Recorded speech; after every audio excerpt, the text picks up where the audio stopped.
Hi, I'm Sandra Burris with Keller Williams Realty. Nobody really wants to talk about this topic, but when you think of death in real estate, there's some important things to know. Stay tuned.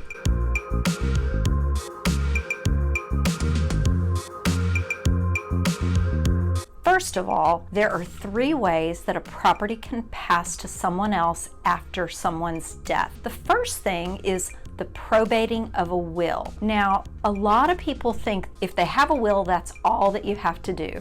But the truth is, a will doesn't mean anything unless it's probated. A will can be probated up to 4 years after the death has occurred. A will can dictate who controls the property and makes decisions about that property. Now there's 3 different people that can do that. It can be an independent executor, it can be the beneficiaries, and then it can also be a court-appointed executor. Basically, they're trying to make sure that the wishes of the deceased party are taken into account. The second way a property can pass is intestate succession. Now this occurs if there isn't a will in place, and maybe if it's been past the 4 years. There are a few things that they look at in intestate succession. Basically, they're looking at the character of the property. Was it separate property or was it community property? And then they're looking at who actually has heirship rights to that property. One of the things that they can do in this situation is use an affidavit of heirship. Basically, this is 2 disinterested parties, which means they don't profit financially from the sale of this property. Also, they knew the person who is deceased long enough to know their history and if they may have had kids from another marriage or there is someone else that could have claim on the property. This is really important when you sell a property because the title company wants to assure that the property is transferring a clear title to the new owner. So these officiants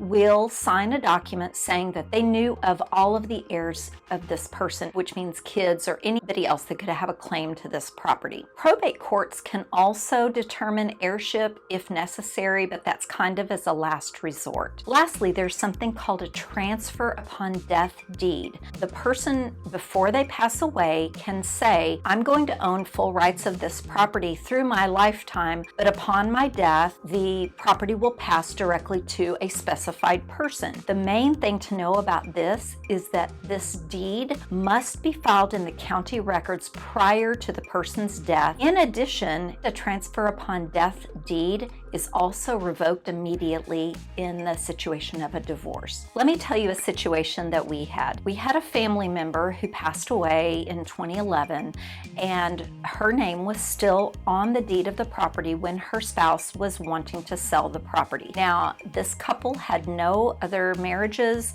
just 2 children. So when the time came to sell the property, the children had to sign a document stating that they laid no claim to the property for the title company to be comfortable giving clear title to the new owners. You'd be surprised. You think if you have a will that that's really all you need to do, but in the state of Texas, you must probate it for that will to be active. I hope this information was helpful to you. I find it fascinating. If you have any questions about this or want some videos with a little bit deeper dive into this topic, leave it in the comments and please like and subscribe as well and share with somebody if you think this information might be helpful to them.